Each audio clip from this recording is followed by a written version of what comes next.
यह है कि जब सीयूटी के परीक्षा केंद्रों का मामला आया, हमारे चौरास कैंपस में इंजीनियरिंग की एक बहुत बड़ी बिल्डिंग है, इंजीनियरिंग का एक विभाग है, एमसीए का एक विभाग है, तमाम प्रकार की सुविधाएं इस गढ़वाल विश्वविद्यालय के पास है, लेकिन फिर भी एनटीए द्वारा यहाँ सेंटर उपलब्ध नहीं करवाए गए, जिसका परिणाम पहाड़ के छात्रों को इस तरीके से भुगतना पड़ा कि उनका परीक्षा केंद्र मेरठ और मुरादाबाद दे दिया गया कि 50% आरक्षण उत्तराखंड के छात्रों को, पहाड़ के छात्रों को सीयूटी प्रवेश परीक्षा के आधार पर दिया जाए। केदार घाटी हो या पहाड़ के अन्य क्षेत्र जहां इंटरनेट की सुविधा नहीं है, जहां से बच्चे आ नहीं पाते हैं, तो यदि इस समस्या को ठीक कर दिया जाए, उनके लिए सारा सुविधा उपलब्ध कराया जाए। आपका तो ये मांग होना चाहिए कि सीयूटी को, परीक्षा को सही ढंग से सुचारू रूप से चलाया जाए।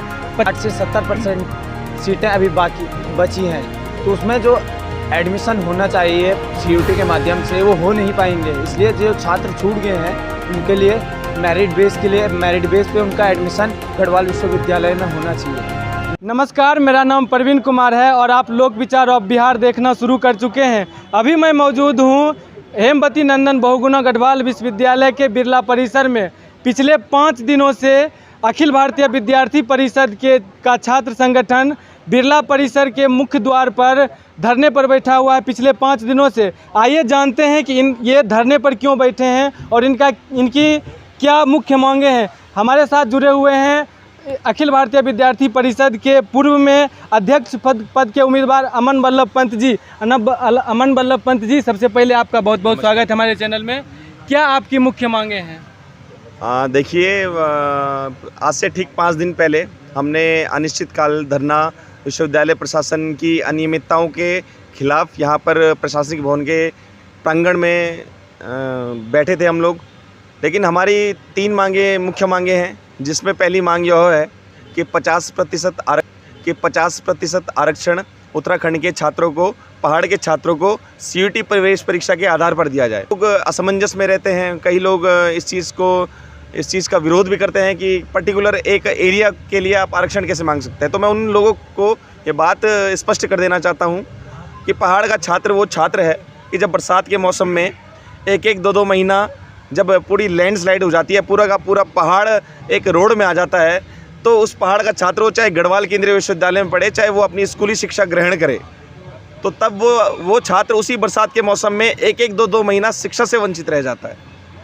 तो आप सोच सकते हैं कि किन परिस्थितियों में वो छात्र अपनी शिक्षा को ग्रहण करता है, अपनी शिक्षा वो लेता है। ठीक है। और यूजीसी ने क्या करा, एनटीए द्वारा एक सीयूटी का एग्ज़ाम कंडक्ट करवाया गया, लेकिन उस एग्ज़ाम के लिए पहाड़ का छात्र पहले से तैयार नहीं था। दूसरा विषय यह है कि जब सीयूटी के परीक्षा केंद्रों का मामला आया, हमारे चौरास कैंपस में इंजीनियरिंग की एक बहुत बड़ी बिल्डिंग है, इंजीनियरिंग का एक विभाग है, एमसीए का एक विभाग है, तमाम प्रकार की सुविधाएं इस गढ़वाल विश्वविद्यालय के पास है, लेकिन फिर भी एनटीए द्वारा यहाँ सेंटर उपलब्ध नहीं करवाए गए, जिसका परिणाम पहाड़ के छात्रों को इस तरीके से भुगतना पड़ा कि उनका परीक्षा केंद्र मेरठ और मुरादाबाद दे दिया गया।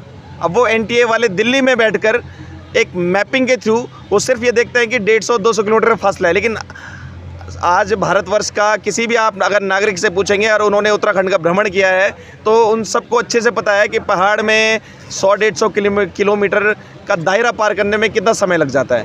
और पहाड़ का छात्र फाइनेंशियली इतना स्ट्रॉन्ग नहीं है कि वो मेरठ और मुरादाबाद जैसे शहरों में पेपर देने जाए, जबकि यहाँ पौड़ी और श्रीनगर में पर्याप्त सेंटर है कि जहाँ सीयूटी की परीक्षा का आयोजन हो सकता है। तो सीयूटी में तमाम प्रकार की अनियमितताएं हैं, जिसके लिए हमने ये यूजीसी से भी कहा है, शिक्षा मंत्रालय भारत सरकार से भी कहा है, और अपनी गढ़वाल विश्वविद्यालय के प्रशासन के सामने भी हमने ये बात रखी है कि आप अगर सीयूटी के बेसिस पे यहाँ एडमिशन करवा रहे हो तो पहाड़ के छात्रों को इसलिए 50% का आरक्षण दो। दूसरी मांग हमारी यह है कि कैंपस का 5% वेटेज, अब वो किसी भी शहर से आकर वो छात्र यहाँ पढ़े, किसी भी स्टेट का वो छात्र हो, अगर उसने यहाँ से ग्रेजुएशन करी है तो मास्टर्स कोर्स में जब वो एडमिशन इसी यूनिवर्सिटी में लेता है तो उस छात्र को 5% का वेटेज इसलिए मिलना चाहिए क्योंकि इसी शिक्षण संस्थान से उसने अपनी प्राथमिक शिक्षा दीक्षा ग्रहण करी है। तो जब वो मास्टर्स कोर्स में जाएगा, हायर स्टडी कोर्स में वो जाएगा, तो हायर स्टडी पढ़ने के लिए उसे 5% का वेटेज दिया जाए। तीसरी मांग हमारी यह है कि जितनी भी अभी तक रिक्त सीटें हैं, क्योंकि 30 से 40% अगर मैं बात करूं पौड़ी कैंपस, टिहरी कैंपस, गढ़वाल विश्वविद्यालय के जो 3 मेन कैंपस है उनकी भी अगर मैं बात करूं, एफिलेटेड कॉलेजेस की भी बात करूं, तो आज स्थिति ऐसी है कि पूरे कॉलेज का अगर आंकड़ा निकाला जाए तो केवल 30 से 40% की सीटें अभी तक भरी गई हैं और 60 से 70% अभी भी सीटें खाली हैं। तो ये शिक्षा का व्यापारीकरण होता है, जहाँ छात्रों को ज़रूरत है एक अच्छी शिक्षा की, जहाँ छात्रों को ज़रूरत है एक अच्छी एजुकेशन की, वहाँ इतनी सीटें खाली हैं। तो इसलिए हमारी एक मुख्य मांग यह भी है कि जितनी भी रिक्त सीटें हैं उनको मेरिट के आधार पर भरा जाए। मेरिट के आधार पर इसलिए भरा जाए क्योंकि CUT की अनियमितताओं के चक्कर में कई छात्र CUT की परीक्षा देने से वंचित रह गए थे। अब उनकी ये गलती नहीं है कि उनको अच्छी शिक्षा नहीं आती है या वो ग्रेजुएशन करने के लायक नहीं है, क्योंकि एक कानून कहता है कि आप किसी को भी शिक्षा के अधिकार से वंचित नहीं रह सकते हैं, कानून ये कहता है। तो आप शिक्षा के अधिकार से अगर उस छात्र को वंचित नहीं रखना है तो उस छात्र को किस तरीके से आप इतने बड़े संस्थान में दाखिला दिलवाएं, इस पर यूनिवर्सिटी को विचार विमर्श करना चाहिए था। जब यूनिवर्सिटी इस पर विचार विमर्श नहीं कर पाई तो हम लोगों ने सोचा कि हम लोग इस पर विचार विमर्श भी करेंगे, आंदोलन भी करेंगे और छात्रों के लिए लड़ेंगे, छात्रों की मांगों को मनवाएंगे भी। पिछले 5 दिनों से आपका ये संघर्ष चल रहा है, कब तक यह संघर्ष चलेगा? हमारा ये संघर्ष तब तक चलता रहेगा जब तक छात्रों की मांगे विश्वविद्यालय प्रशासन मान नहीं लेता है और विवि प्रशासन पूरे दमखम के साथ अपनी बात को UGC और शिक्षा मंत्रालय में नहीं रख लेता है। और मेरा VC मैडम को ये कहना भी है कि भारत की पूर्व प्रधानमंत्री थी इंदिरा गांधी जी, उनको आयरन लेडी ऑफ इंडिया बोला जाता था। यदि हमारे विश्वविद्यालय के छात्रों की मांग वो अपने पूरे दमखम के साथ शिक्षा मंत्रालय में UGC में रखती है तो उनको भी हम लोग आयरन लेडी ऑफ उत्तराखंड के नाम से नवाजेंगे। यदि वो ये काम छात्रों के हितों में करती हैं, छात्रों के हकों की लड़ाई वो भी अपने दमखम से ऊपर रख सकेंगी, तब हम उनको कह सकेंगे कि एक सही कुलपति इस विश्वविद्यालय में आई है। ABVP के अन्य नेताओं से भी बात करेंगे। सबसे पहले आपका स्वागत है, क्या नाम हुआ? शाश्वत खंडूरी। CUT को किस नज़रिए से आप लोग देख रहे हैं? देखिए, हम जो ये आंदोलन कर रहे हैं ये CUT के विरोध में नहीं है, इस बात को हमें समझना पड़ेगा। हम लोग जो बात कह रहे हैं, हम लोग ये कह रहे हैं कि CUT के माध्यम से जो यहाँ प्रवेश हो रहे हैं उस प्रवेश प्रक्रिया में 50% का आरक्षण लागू हो और जो यहाँ रिक्त सीटें हैं यानी जिसमें कोई एडमिशन नहीं हो पाता है, उन सीटों में जब विद्यार्थी उन सीटों के माध्यम से यहाँ शिक्षा ग्रहण कर सकता है तो क्यों उसको उसके शिक्षा के अधिकार से वंचित किया जा रहा है? तो उस अधिकार की लड़ाई हम उस विद्यार्थी के लिए यहाँ पे लड़ने का काम कर रहे हैं।